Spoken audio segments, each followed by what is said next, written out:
നട്ടലുള്ളവൻ ഭരിക്കട്ടെ. ചെന്നിത്തല കണ്ടം വഴി ഓടി. നേതൃത്വത്തെ ചോദ്യം ചെയ്യേണ്ട തലങ്ങളിൽ ചോദ്യം ചെയ്യണം. എതിർപ്പുകൾ ഉണ്ടാകാം, സ്ഥാനമാനങ്ങൾ നഷ്ടപ്പെടാം. ഇന്ന് കിട്ടേണ്ടത് ചിലപ്പോൾ നാളെയും കിട്ടിയില്ലെന്ന് വരാം. അങ്ങനെയുള്ള അവസരത്തിൽ ത്യജിക്കാനും സഹിക്കാനും മനസ്സുള്ള ആളുകളുടെ നിരയായി വളരണം. 1000 വർഷം നട്ടലില്ലാത്തവനായി ജീവിക്കുന്നതിനേക്കാൾ ഒരു നിമിഷമെങ്കിലും നട്ടലുള്ളവനായി ജീവിക്കുക എന്നതാണ് അഭിമാനമെന്ന് നേതാക്കൾ മനസ്സിലാക്കണം. ഇത് PT തോമസ് എന്ന നട്ടലുണ്ടായിരുന്ന ഒരു നേതാവിൻ്റെ വാക്കുകളാണ്.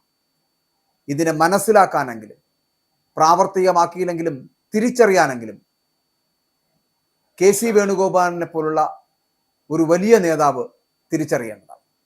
ഇല്ലെങ്കിൽ ഇന്ന് നിങ്ങളുടെ ഈ നടക്കുന്ന കലാപരിപാടികൾ ഇനിയും കുറേ നാൾ തുടരുക തന്നെ ചെയ്യും. അതിനുശേഷം യാദവന്മാർ എങ്ങനെയാണോ അടിച്ചു തീർന്നത് അങ്ങനെ ഈ കോൺഗ്രസും ഇവിടെ അടിച്ചു പിരിയും എന്നുള്ള കാര്യത്തിൽ തർക്കമേ ഇല്ല.